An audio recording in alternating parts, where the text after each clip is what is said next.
mamaria. La patología mamaria es bastante común y frecuente, tanto en su forma benigna como en la maligna. Generalmente lo que más van a ver ustedes es fibroadenoma, ¿no? Y es la gran conocida, la lesión benigna más frecuente en mamas y en mujeres. Luego tenemos también las adenosis quística de la mama, que es también frecuente. La mastitis también es frecuente. Y luego tenemos también las lesiones malignas. Dentro de ella, la que vamos a referir ahora es el carcinoma ductal, ¿no? Carcinoma ductal infiltrante. El carcinoma ductal sí, ahí ya es algo un poco más extenso, más compleja también esta patología, por su manera de presentarse, ¿no? Y también por la clasificación histológica que se va a dar en ella. Muy bien. Ahí tenemos nosotros una imagen que ustedes han hecho ya su anatomía, también han hecho su histología, ¿no? Fisiología también, pero simplemente eso para ver y hacernos recordar, porque las patologías siempre son específicas y localizadas en alguna estructura mamaria. Como ven desde afuera, ustedes ven ahí lo que corresponde a cada una de ellas. Tenemos ese fue el pezón, los conductos galactóforos, y este se va a unir a una bolita que están aquí, estos son los lobulillos o los acinos, ¿no? Y estos acinos al grupo forman los glóbulos. Cada uno de estos entonces tiene su grasita y cada uno tiene también su patología, ¿no? El estos conductitos galactóforos, todo esto viene acá y aquí se van a tener una refuga hacia el pezón, y eso le va a servir para la secreción mamaria, ¿no? Entonces el pezón lo tenemos ahí también para la secreción mamaria. Y ustedes saben que este conductillo y un lobulillo es la unidad, ¿no? La unidad ductolobulillar es de la funcionamiento, porque en el acino está constituido por células cúbicas rodeada por fuera por las células epiteliales, y cuál va a ser su función principal en la de producir la leche, y esto se va a vertir por el conducto, y el otro conducto galactóforo, y el sale hacia la parte externa a través del pezón. Todo esto puesto por activación hormonal, ¿no? En cada una de estas lesiones, en cada una de estas estructuras puede ocurrir una patología, ¿no? En cada una de ellas. Por ejemplo, acá de repente en el conducto, acá tanto en el lobulillo y en el conducto, entonces ahí se va a producir lo que es una proliferación celular, y ahí se puede producir de repente el cáncer, ¿no? El cáncer ductal, el cáncer uvular también se va a producir. A nivel de los conductos también se puede producir lesión. Aquí, de repente, estos ocinos lactilíferos, aquí se puede producir una lesión proliferativa, porque la que vamos a ver ahorita es la lesión no proliferativa. La lesión proliferativa son aquellos que hay hiperplasia, epitelial y crecimiento. Ahí tenemos nosotros de repente los papilomas intraductales que van a hacer aquí, ¿no? Y este de acá es el peso, y aquí esto también, porque vamos a adelantarlo. Por ejemplo, si un cáncer se produce un lobulillo, esto puede ir al conducto, y esto puede extenderse hasta el pezón. Entonces da lo que se llama la enfermedad de Paget. Entonces, todo esto, como ven, pues, cada una de estas estructuras va a producir una patología específica, ¿no? Entonces, y eso es lo que vamos a tratar de ver ahora también nosotros. Estas enfermedades, la benigna, la que tenemos aquí, y vamos a comenzar por esa, es la fibroadenoma de mama. El fibroadenoma de mama es el tumor benigno más frecuente en la mujer. Esto alrededor de gira entre los 15 años y 35 años de edad. Nosotros dicen hasta los 39 años de edad.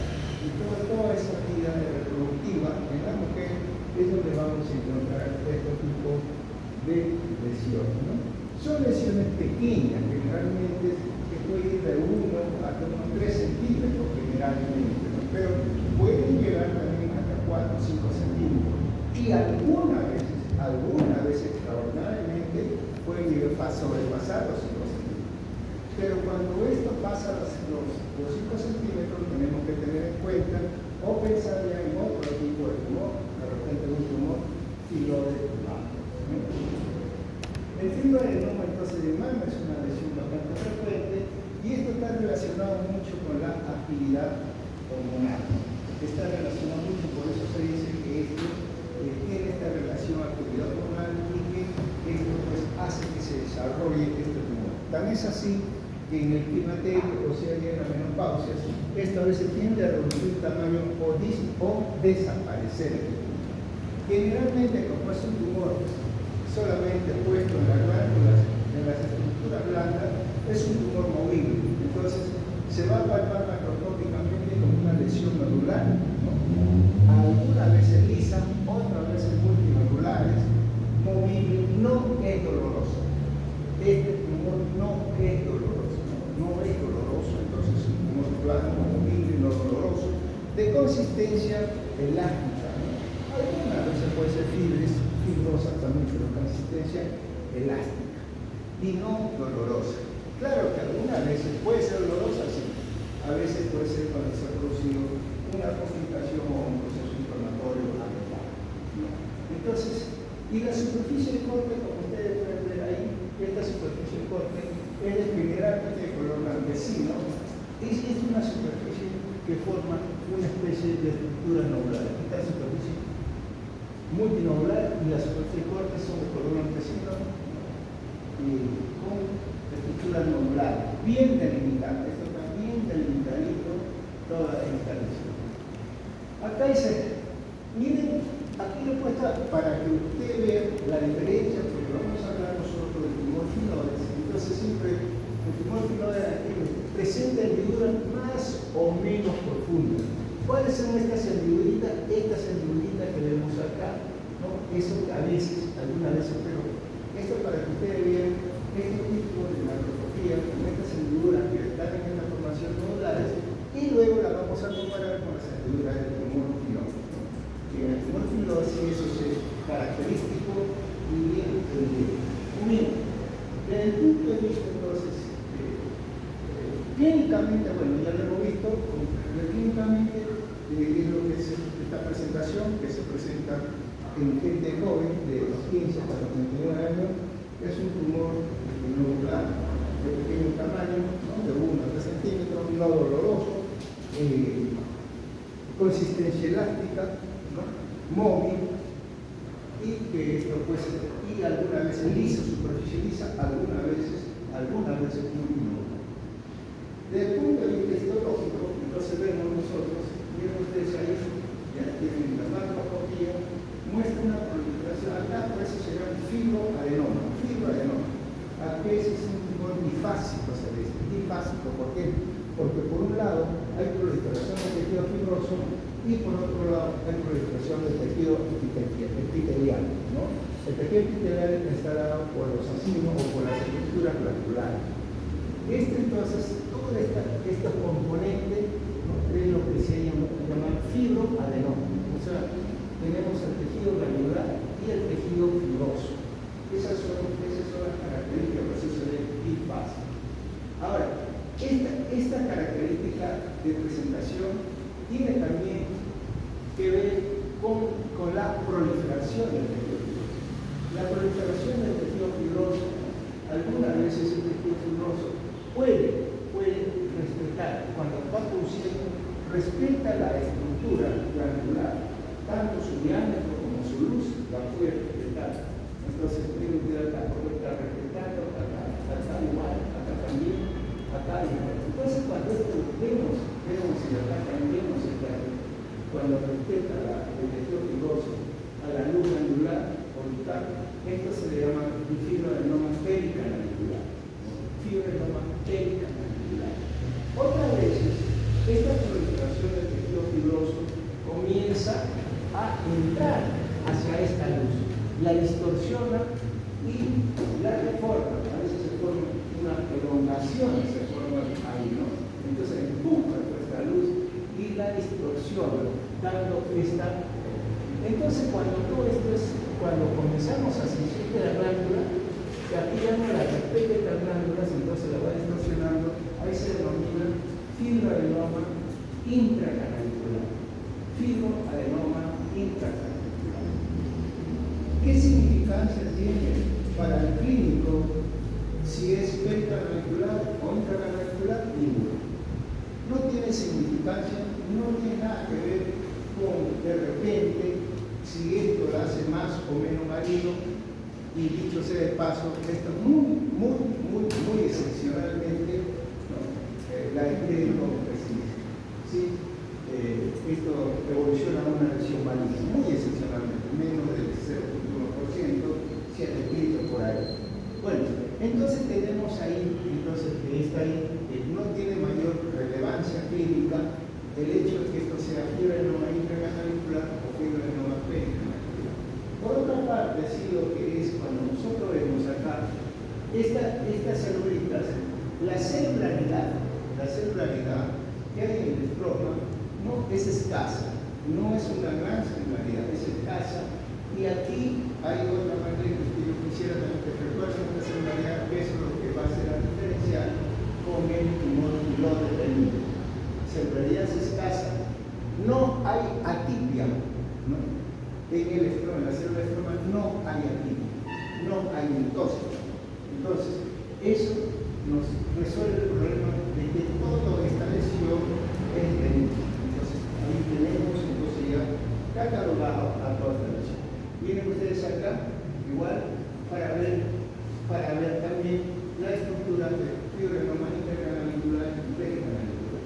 Algunas veces, en personas o en algunas mujeres que padecen esta lesión, esto se puede hialinizar. Se puede hialinizar algunas veces e inclusive puede haber hasta zona de calcificación.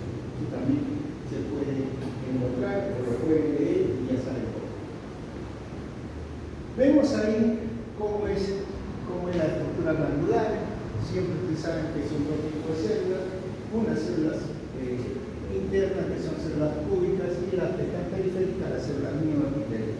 En este caso no hay ningún tipo de lesión, la tipo es igual. La característica también quisiera que ustedes la vean y se queden con esa imagen para cuando veamos nosotros el otro tipo de expresión. Este es un panorámico, ¿no es cierto? Entonces ya tenemos el panorámico y ahora ya no tenemos la fotito chiquitito donde vemos acá y donde no tenemos. No es toda la lesión en su conjunto, ¿no? Toda esta lesión donde vemos gran proliferación, por eso se le llama ahora el nombre está a fibroadenoma, no fibroadenoma, entonces tejido fibroso y una proliferación también o incremento de la estructura glandular. Y eso lo ponemos ahí con una disposición del estroma como un ejemplo. Muy bien, eso sería hasta ahí la primera etapa. ¿Ok? ¿Alguna pregunta hasta acá? Bien, seguimos entonces ahora con lo que es la mastopatía fibroquística, o la fibroadenosis quística mamaria, o la enfermedad quística de la mama.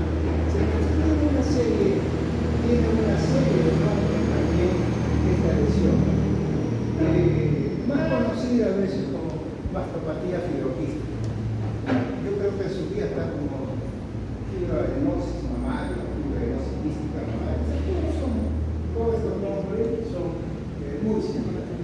Bien, ¿qué cosa es la mastopatía fibroquística? Es una entidad clínico-patológica no maligna, también no maligna, entonces que se evidencia, ¿no?, como una zona dura debido a la proliferación que estoy conectando y el tejido epitelial y la presencia de quistes.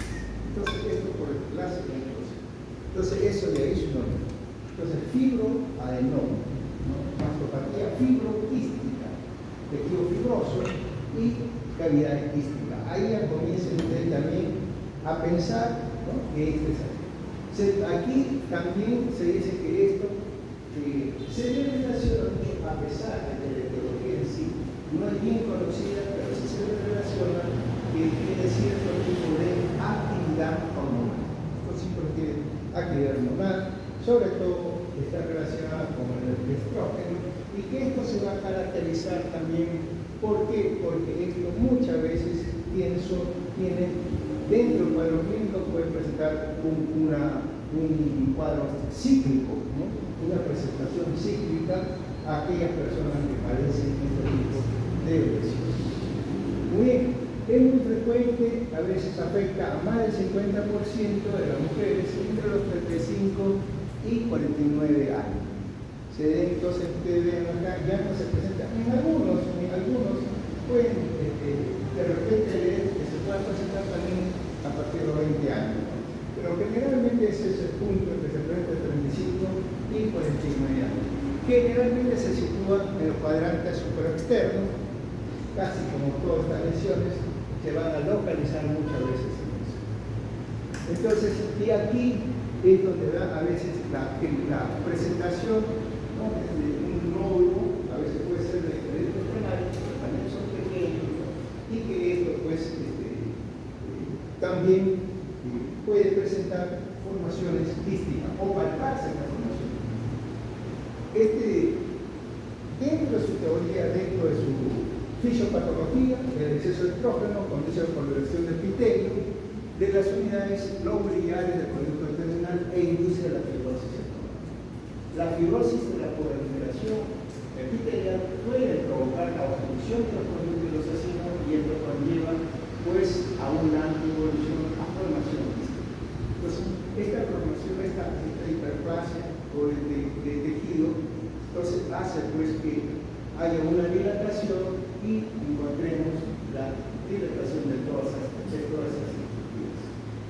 Algunos quistes pueden romperse, efectivamente, y entonces, si se rompen los quistes, este producto quístico puede vertirse hacia el estroma.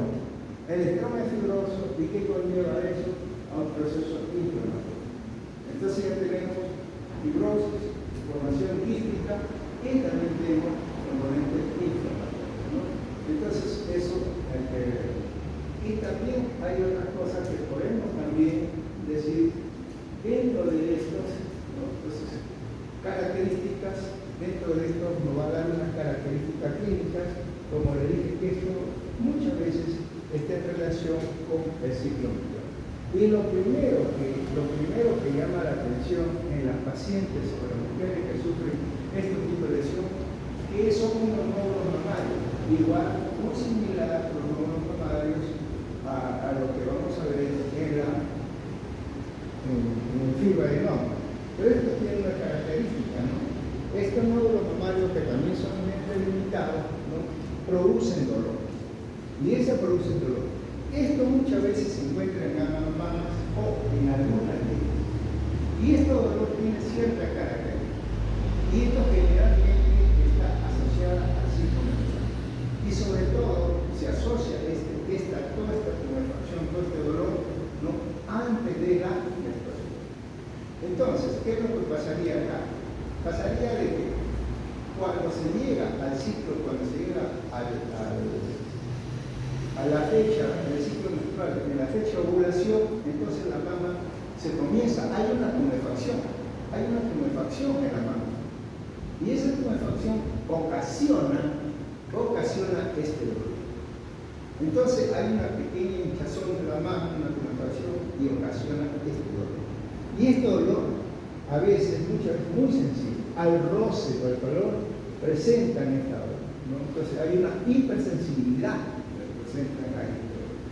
Luego de esto, ¿qué es lo que sucede? Que cuando se acerca y pasa la menstruación, desaparece o disminuye notablemente todo esto.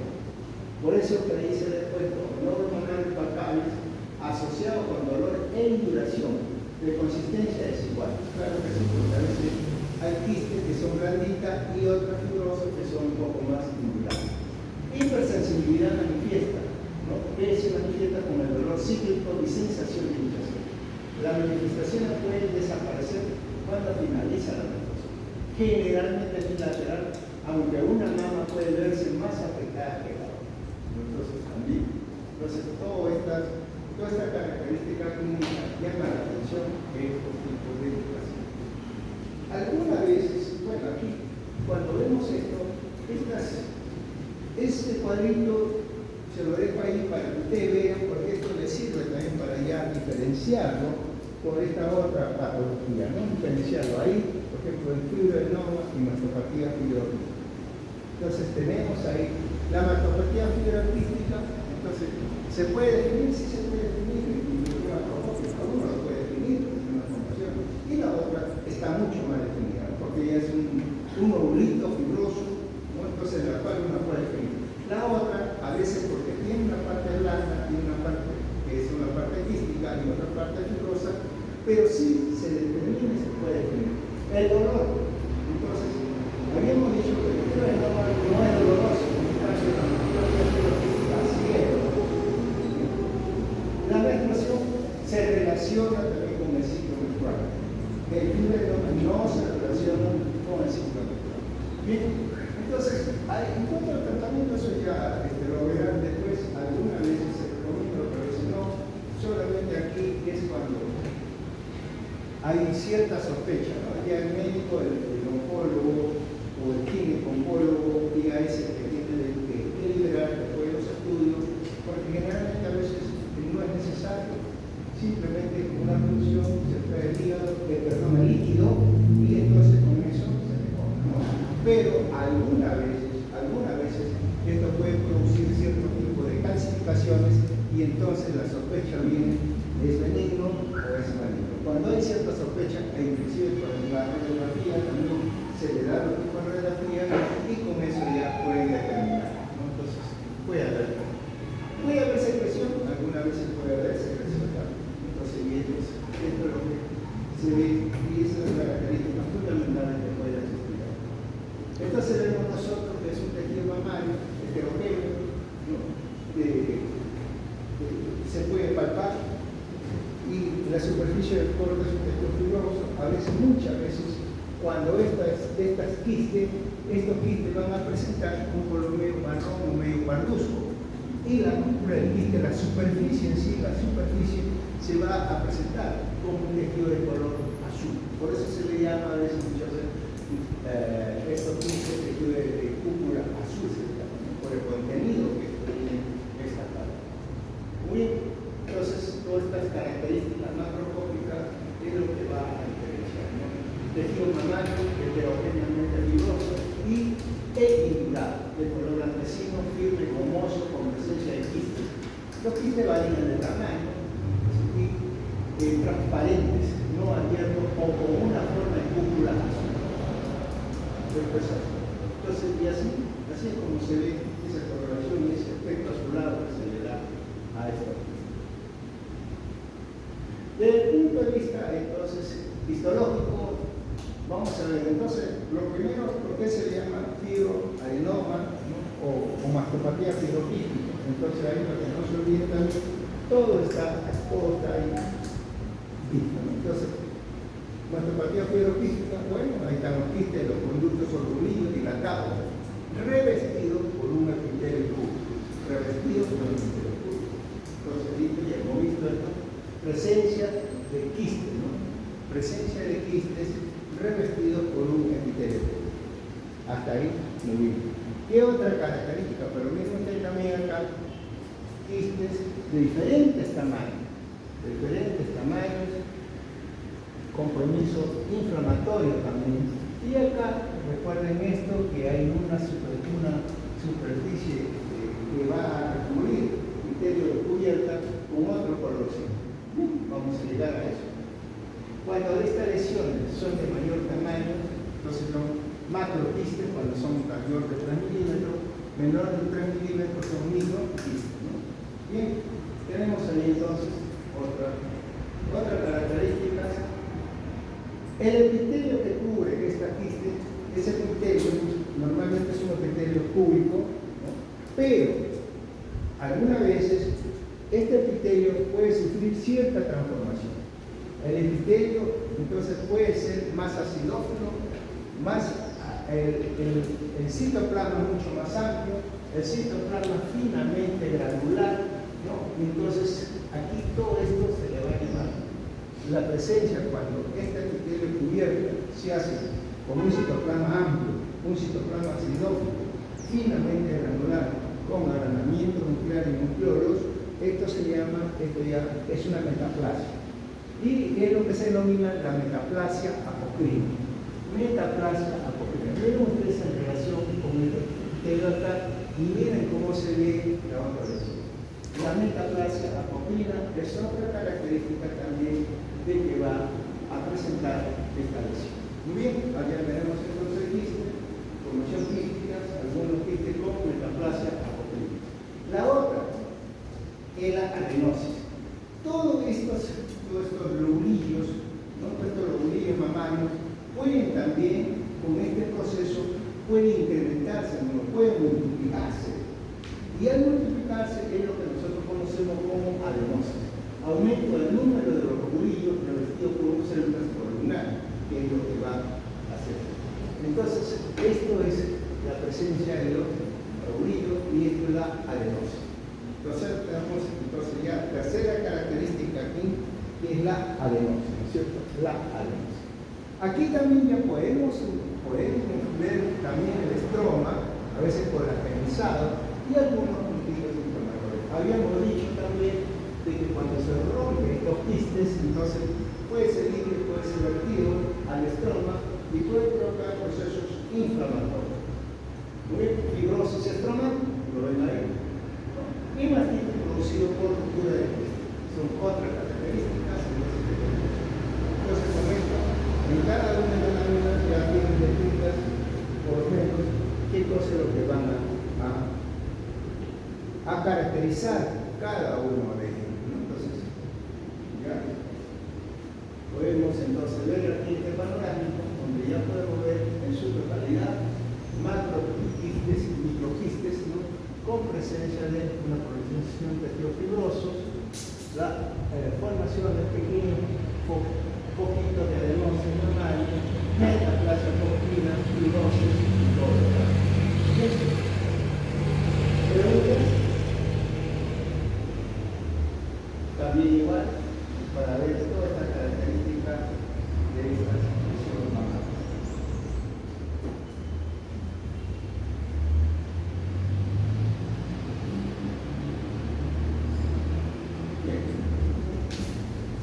Tercera lámina corresponde al cáncer de mama. El cáncer de mama a veces, y generalmente tenemos ahí el carcinoma dental de la mama. En la mama este cáncer es una neoplasia maligna, que esto puede provocar. Vamos a ver anterior para hacer una. Miren ustedes ahí, cuando nosotros hablamos del cáncer, esto se puede dar en el lobulillo o en el conducto. Si es carcinoma en el conducto, se llama carcinoma ductal. No, ¿por qué en los conductos? Carcinoma ductal. Pero generalmente esto también afecta a los lobulillos. Entonces, si se da en los lobulillos, carcinoma lobuliar. Si da en los lobulillos, carcinoma lobuliar. Y si da en el conducto, carcinoma ductal. Cuando es este carcinoma ductal, cuando se extiende, cuando comienza a proliferar, cuando comienza a hiperplasiarse y comienza su crecimiento, esto puede extenderse, como le dije, todo este conducto puede extenderse conducto y llegar hasta el pezón. Llega el pezón, llega ahí en el epitelio, en el subdermis, comienza a alterar todo el epitelio y es lo que conocemos nosotros como el nombre de enfermedad de Paget. Entonces la enfermedad de Paget es una extensión de este carcinoma, ¿no? Ahora, cuando crece esto en carcinoma ductal, a veces la proliferación que comienza por múltiples causas, la más común es la que está asociada al estrógeno. Entonces, esto pues crece una proliferación celular, se va volviendo atípica, y es lo que conocemos como carcinoma ductal. ductal incisivo. Carcinoma ductal incisivo. Pero esto también, al romperse, esto cuando se rompe, recién ya se comienza a conocer como carcinoma ductal infiltrante. Igual sucede también con lo que es el carcinoma lobulizar. Igual sucede con carcinoma lobulizar. El carcinoma ductal infiltrante es un grupo heterogéneo de los carcinomas respecto a sus características anatomopatológicas. Entonces, esto sí, muchas veces las características anatomopatológicas son diferentes tipos de patrones citológicos y diferentes tipos de patrones. El pronóstico y el resultado clínico se origina a partir de las células epiteliales de la unidad ductolumbrial. El 75% de los carcinomas de mama son invasivos. El 75% de los carcinomas de mama son invasivos. De edad media aparición, la edad media aparición es alrededor de los 60, aunque eso ya ha tendido a acelerarse, ¿no? Ahora la edad media de aparición es a los 50 años, pero también tenemos gente, tenemos personas o mujeres que puedan presentar este cáncer ya mucho más joven. Cuando se presenta un cáncer joven, muchas veces porque está asociado a alguna alteración genética, muchas veces. A veces puede estar asociado a problemas de tipo árico o a estas alteraciones genéticas que tienen relación al BRCA1 o al BRCA2. Entonces, todo esto es. También hay una serie de predisposiciones que vamos a tener y que nos hace pensar, sobre todo, lo más importante creo que es que estas personas que tienen estos tipos de cáncer generalmente tienen mayor relación en tiempo con el estrógeno. Mayor relación, o sea, su organismo está mucho más en contacto con esta hormona. ¿Y en qué circunstancias se puede dar esto? En las circunstancias, por ejemplo, en que una niña tiene una menarquia a los 11 años, a otra que tiene una menarquia a los 14 años. Por decir, son 3 años que ha estado mayor tiempo en contacto, ¿no?, con el estrógeno. Eso eleva la posibilidad. Otras cosas también que pueden darse con esto, ¿no? No es que ahí puede dar el 20% se eleva el riesgo de tener. Otras cosas también que las nulíparas, también, ¿no? Las nulíparas tienen mayor contacto, en cambio no así con las multíparas, ¿no? Las multíparas también. El primer embarazo menos de 20 años, ¿no? Las nulíparas mayores de 35 años. Entonces tenemos ahí antecedente o historia familiar, esa es otra cosa también. Cuando hay historia familiar, la abuela tenía cáncer de mama, la mamá cáncer de mama, lo más probable es que haya factores genéticos también o hereditarios. También ahí, las mujeres de raza blanca, también no hispanas, son más frecuentes, y la exposición a la radiación también, exposición a veces por causa u otro motivo, de repente podría ser de repente un cáncer de tiroides u otro tipo de cáncer, ha recibido radiaciones y esto da lugar a la aparición de todos estos tipos de lesiones. Y eso es lo que va a ocasionar todo este cuadro neoplásico. Bien. Entonces, macroscópicamente, esto cuando crece, estamos hablando a veces muy diferente de la macroscopía de un carcinoma, insisto, a un carcinoma invasor. Pero histológicamente es muy frecuente encontrar carcinoma insisto, carcinoma invasor. Es histológicamente. Y diferentes patrones histológicos también. Yo he querido mencionar las características de cada uno de ellos, porque a veces explicar acá solamente nos han pedido carcinoma invasor, vamos a centrarnos sobre esto, ¿no? Macroscópicamente, entonces, esta es una masa tumoral que generalmente aparece o tiende a desarrollarse en el cuadrante superior externo. Ahí es donde se va a desarrollar, generalmente se desarrolla ahí, y es como esto ya está fijado, está duro, entonces es una masa tumoral dura, ¿no? Y esta masa tumoral dura, pues, entonces va a recibir unas prolongaciones, o sea, con fibrosis y prolongación. como estrías se van. Entonces, también se es conflicto es dura y entonces está dura, inmóvil y algunas veces puede. Masa suele estar más circunscrita y se contrae. Y contrae el tejido circunflejo. Al contraerse dice, si esto está muy cerca de la piel, de repente podría al contraer el tejido, abra un poco el tejido y vuelva, tienda a que los poros de la piel se comiencen a ver y es lo que conocemos como la piel de naranja. U otras veces también, si está a nivel por debajo de la areola, también al ponerse el tumor ahí y al entrar en contacto con este tejido adiposo, se pega a ellos y comienza a retraer al pezón, y entonces también una retracción del pezón. Todo eso puede estar. También podría ser que esto no es firme o incluso la palpación, o duro la palpación. Entonces, estos tumores generalmente son blanquecinos con unas ramificaciones, y estas ramificaciones es lo que conocen como el cangrejo, o sea, como una patita de cangrejo que se va al líquido, y la superficie de corte, cuando uno corta eso, uno siente cierto chirrido en el corte, ¿no? Y eso es como una superficie que uno la ve como arenosa.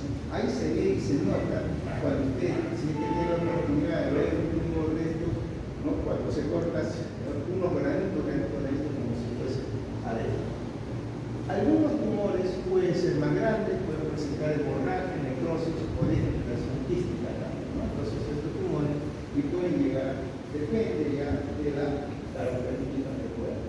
Muy bien, entonces ahí para que no se olviden, ya ustedes tienen otra característica clínica que pueden presentar estos tipos de lesiones. Bien. Todo este cuadro clínico que uno lo va a ver, tiene un clima lógicamente como se ve entonces. Ahora ya muy poco llegamos, a veces esta es posible de verse, sí. Hay algunas veces que estos tumores tienen una variedad de patrón histológico, a veces puede ser un tumor inflamatorio, ¿no? Estos tumores inflamatorios muchas veces, cuando uno las ignora, tiene una mastitis y que a pesar del tratamiento no sana, entonces ya hay que estar alerta o ponerse en alerta porque esto puede tratarse de otra cosa. Por eso, y cuando eso puede provocar, si está muy superficial, el tumor puede crecer y llegar a estas zonas ulcerosas, tumores musculares. Muy bien. Ustedes pueden ver ahí, ¿no? Esta es la forma circungular, no encapsulada, superficie blanquecina, con prolongaciones que se van a ver y que se puede traer cierto tipo de retracciones hacia lo mencionado ahí también, piel de naranja, zonas ulceradas.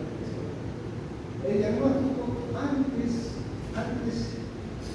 se utilizaba la biopsia con aspiración por la boca fina. Ahora ya no se utiliza eso. No se utiliza porque actualmente ya lo que se realiza es una biopsia con una biopsia ya, con aguja gruesa en la cual se extrae una cantidad de tejido. ¿Y por qué se hace esto? Porque actualmente ya lo que se requiere es cada paciente que llega a un consultorio y tiene esta lesión, entonces, y se le ha indicado una biopsia, se le hace la biopsia core. La biopsia core es con aguja y con visualización ecográfica. Se trae la muestra y de inmediato también, no tan solo se hace el estudio con HIE, sino también el estudio molecular, ¿no? El estudio de inmunohistoquímica, y con todo eso ya se lleva el médico y ahí es donde se va a planificar qué cosa es lo mejor o no para la paciente. Todo esto pues se hace desde este punto de vista, ya no como antes. Bien, entonces, también a veces este problema que nosotros lo tenemos es cuando ya nos llega la muerte. Cuando nos llega la muerte, entonces tenemos que ver qué cosa es lo que tenemos que hacer el patólogo. Y eso a veces el tipo histológico. Bueno, vamos a ver una lámina y nosotros tenemos que saber, bueno, ya pues, ¿qué tipo histológico es? porque este tipo histológico puede ser de repente un tubular, fluorescentes, puede tener área de lobulillar, puede tenerla, puede tener infiltrar o infiltrar el patrón histológico de ver. Y nosotros qué es lo que tenemos que ver ahí: el tamaño, la agresividad del núcleo, tamaño nuclear, ¿no? La mitosis nuclear, la agresividad tumoral, entonces ahí vemos también. Y tipo histológico, grado de diferenciación. Sin filtro, no infiltro, el proceso sanguíneo, también tenemos que ver que es toda esta lesión.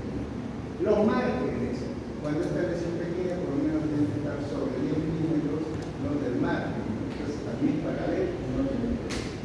Y la inmunistoquímica, que se hace una serie de estudios de inmunistoquímica. Todo esto tenemos que realizar nosotros en estos estudios.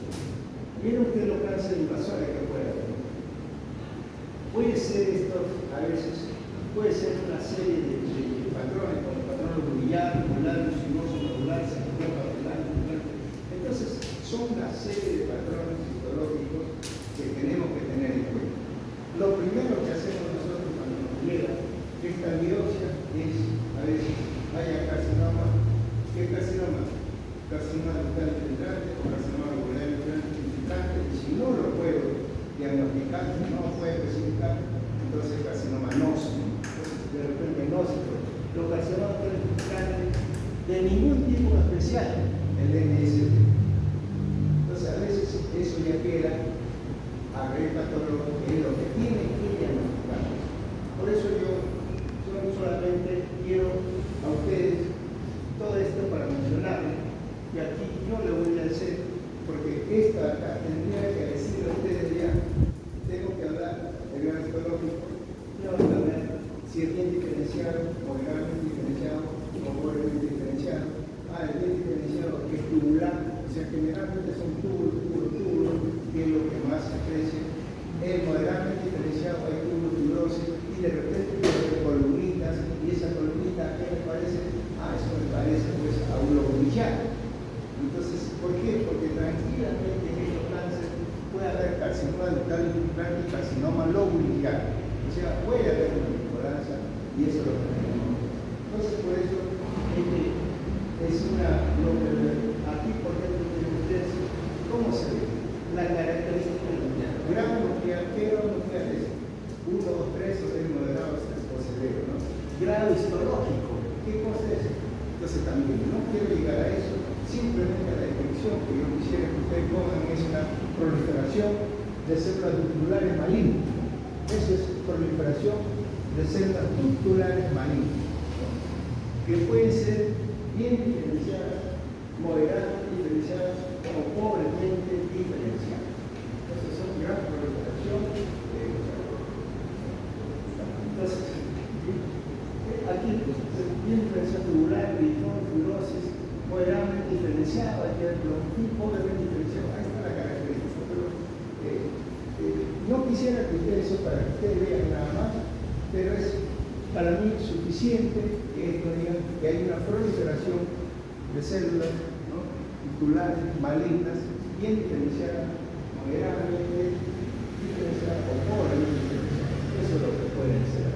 El patrón histológico no, porque hablar del patrón histológico, ustedes me pueden decir, doctor, ¿y en qué consiste el lobulillar? A veces el lobulillar, que falta cronicidad. ¿Por qué? Porque cuando son los ductales se comienzan a pegar en el mismo. Y cuando son los lobulillares no se pegan. Y se disparan y se ponen a veces como una célula, son como columna o como una fila. Y eso, ¿cómo se muestra? Bueno, eso también cuando yo veo esto acá en la histología, tengo que pedirle un estudio inmunistoquímico, la becaderina, ¿no?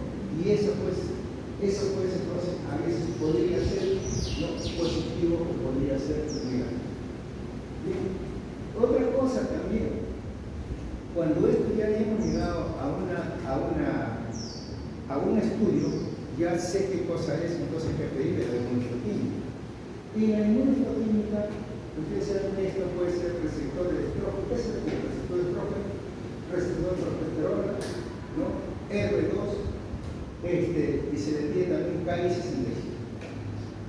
Entonces, cuando esto, y esto es lo que me va a permitir clasificar, y ustedes lo van a ver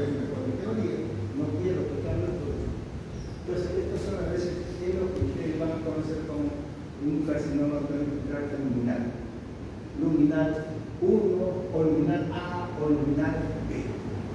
No, eso ya, esas clasificaciones de luminal se dan cuando ya se han hecho los estudios de inmunoquímica. ¿Y cuando qué?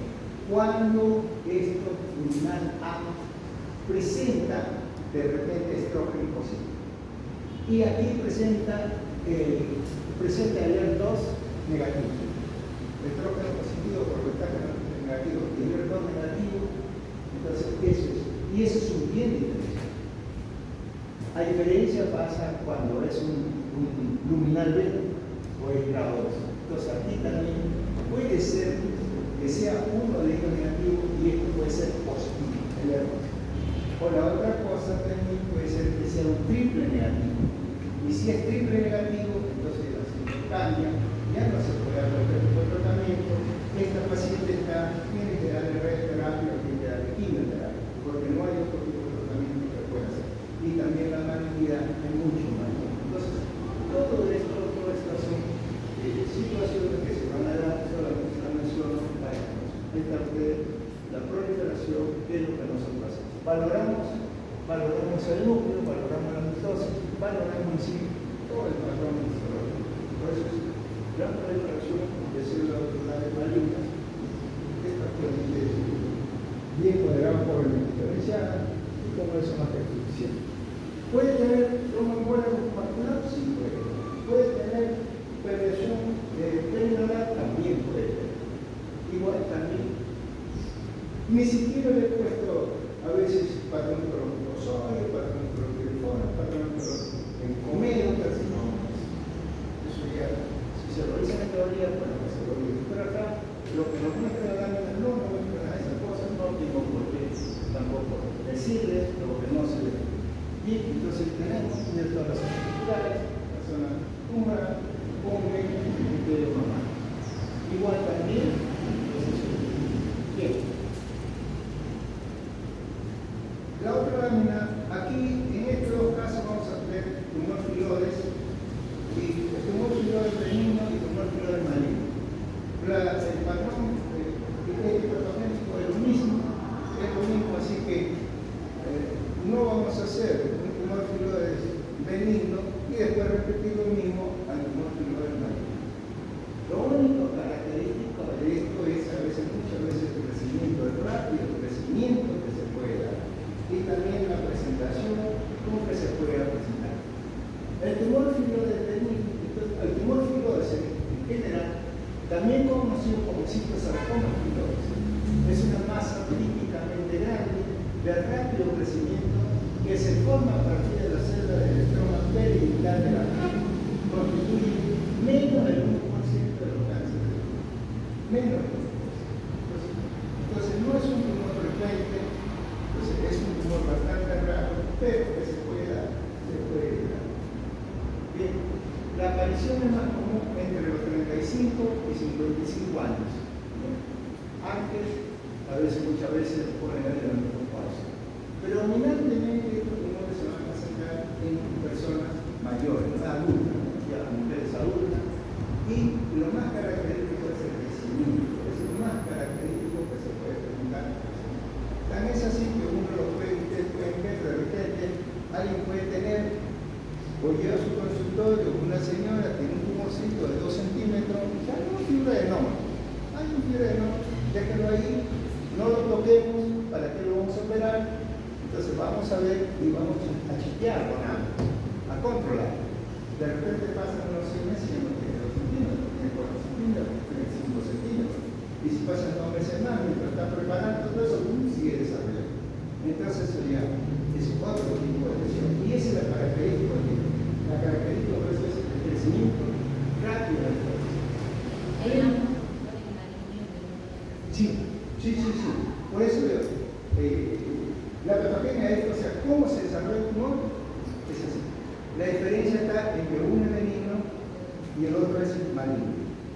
Ahora, ¿por qué es benigno? Ya lo vamos a ver. ¿Por qué es maligno? Ya lo vamos a ver. Pero el desarrollo y el gran crecimiento se va a dar en los dos igual. Clínicamente suele manifestarse con un nódulo firme, liso, multilocular, bien delimitado y móvil. Y por lo general no doloroso, tamaño variable. Pero siempre este tamaño variable, siempre más de 5 centímetros. Siempre es grandecito. Siempre es ahí. Y puede aumentar el tamaño en unas pocas semanas.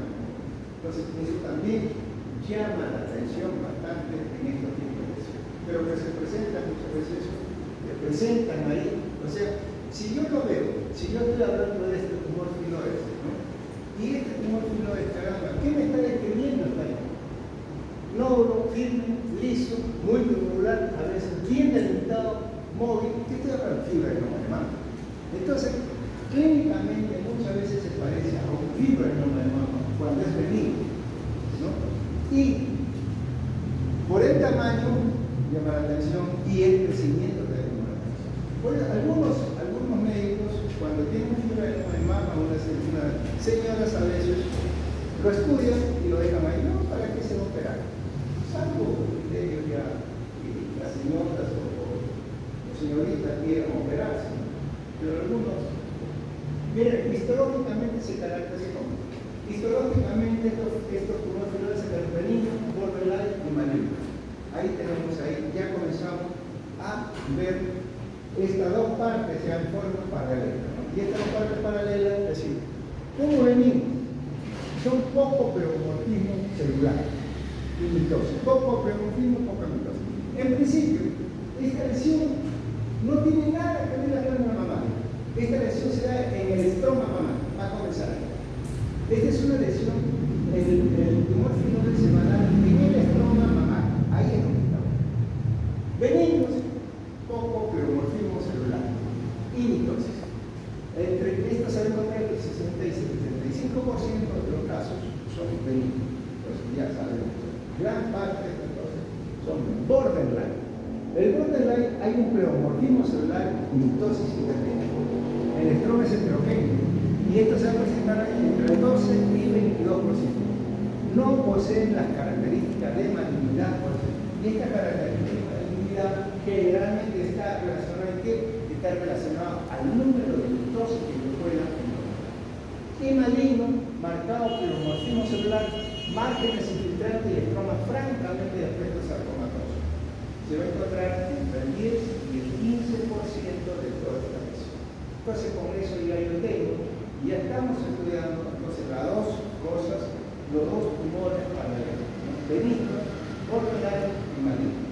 Esto pues a veces, cuando llega una paciente con esto, es muy difícil, ¿no? Con una biopsia core que se le hace a una paciente, ¿cuánto mide el nódulo mamario? ¿A cuántos centímetros? Vamos a hacerle una biopsia core.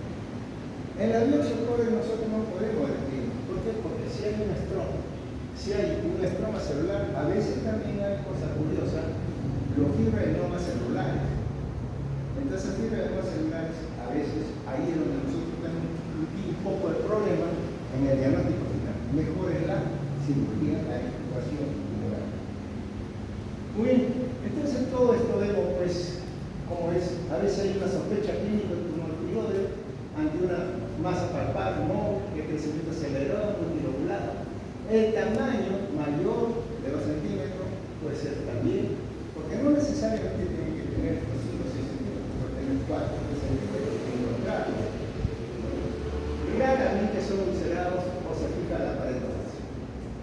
Entonces todo esto lo tenemos ahí y tenemos aquí lo que ya vamos a ver, la biopsia excisional, fibroadenoma, tumor filoide. Entonces, en el tumor filoide, cuando uno saca esta lesión y uno piensa esto, entonces aquí es el borde quirúrgico, es lo que tenemos que cambiar nosotros. El borde quirúrgico tiene que ser por encima de 10 milímetros, no por encima de 10 milímetros, para cuando uno trata de sacar esta lesión. Entonces ahí tiene que ver eso para tener, o sea, tenemos que darle un buen margen.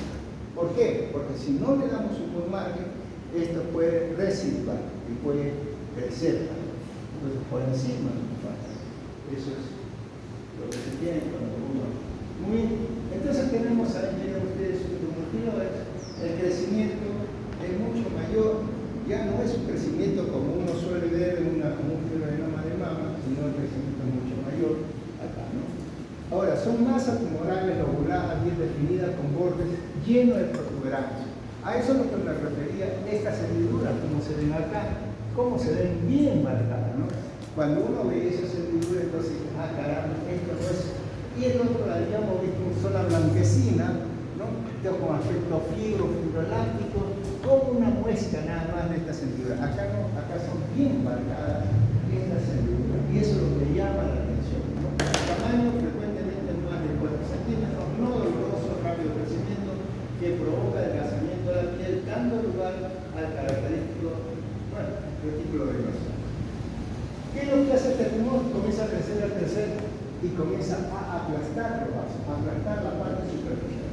Y al comenzar a aplastar el aplastamiento de todo el subdermis, ¿no?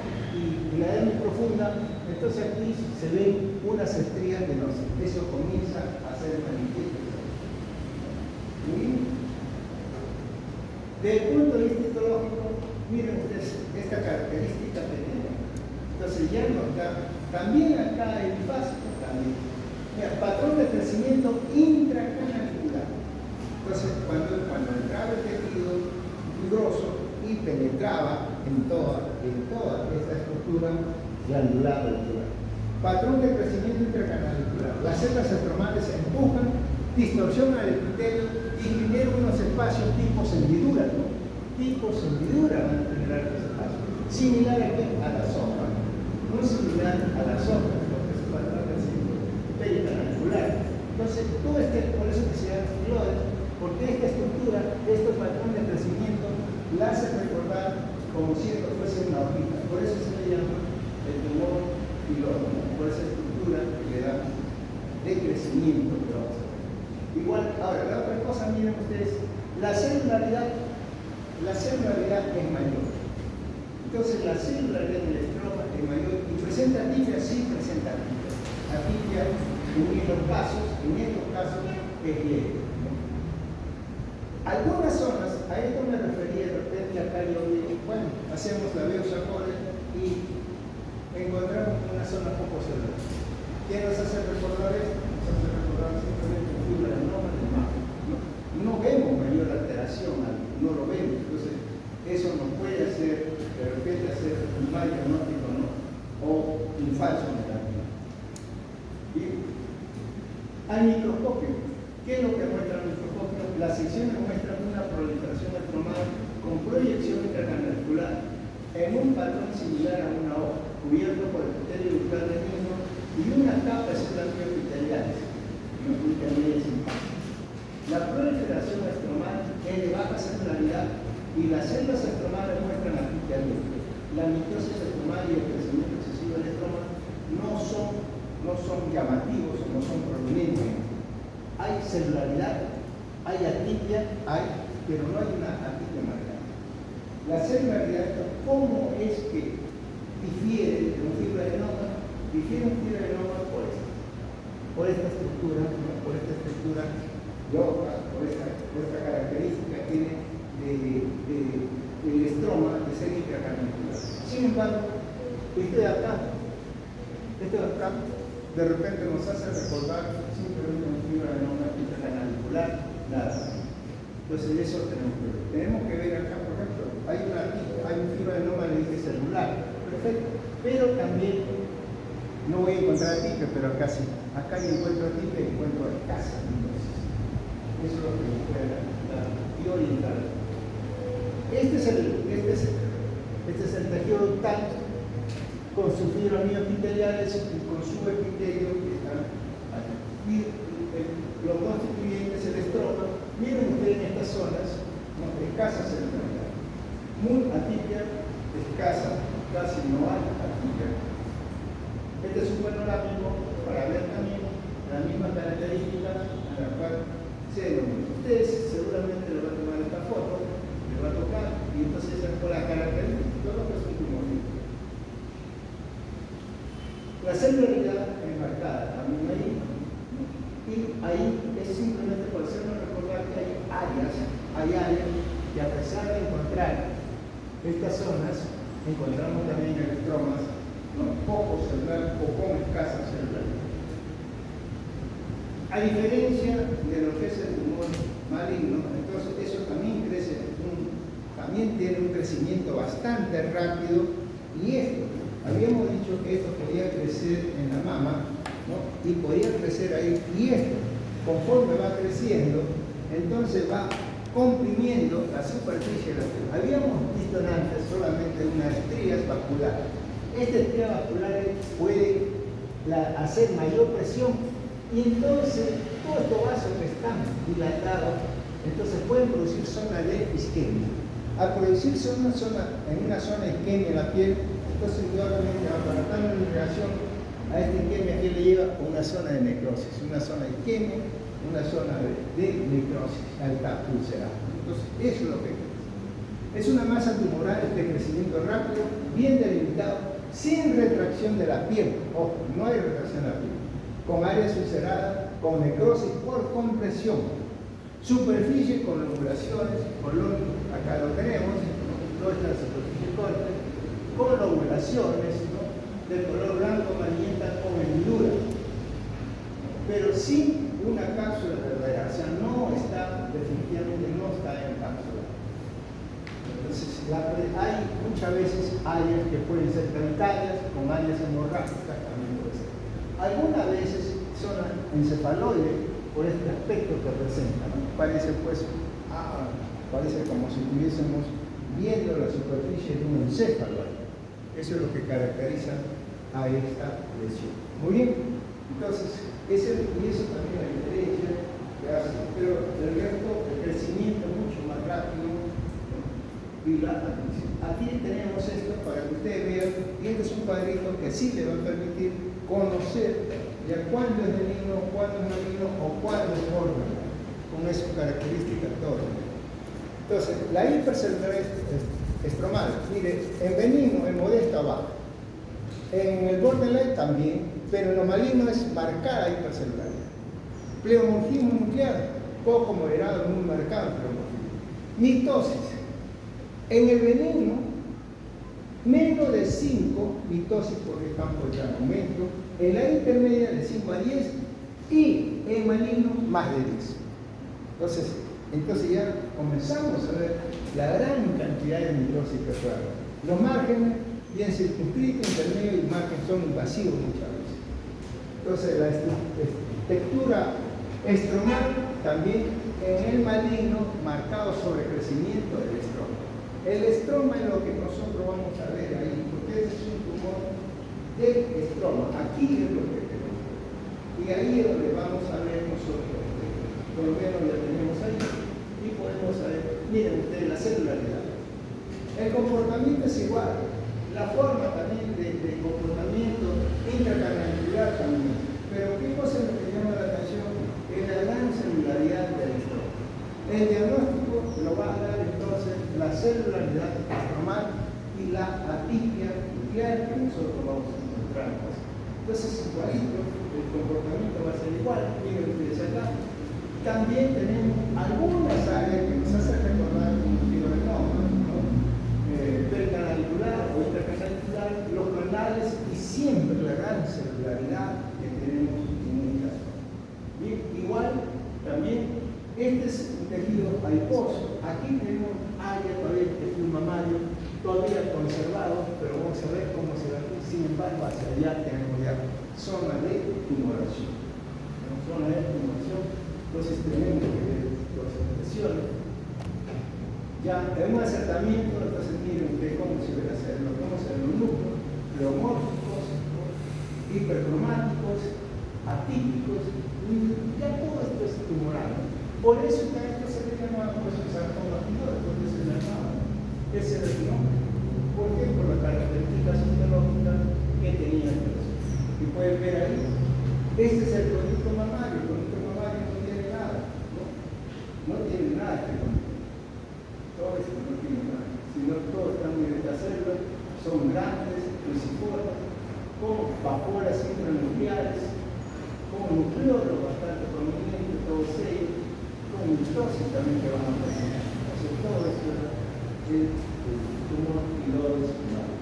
Muy bien, entonces como igual tienen ustedes ahí, también para ver todo el pleomorfismo y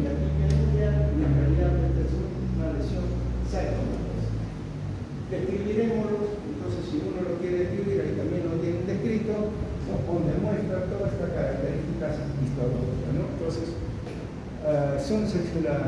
las secciones muestran una proliferación estromal de crecimiento intracanalicular con área de patrón similar a una hoja, o sea, imágenes de distorsión vaginal y expansión estromal con hipercelularidad y atípica. Se observan figuras mitóticas, estromales muy dispersas.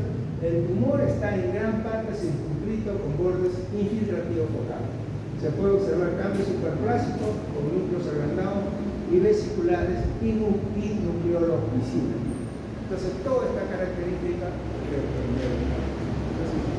todo esto es lo que llama la atención y por eso. Entonces, la celularidad, si nosotros decimos, ¿por qué decir que este es un tumor filoide?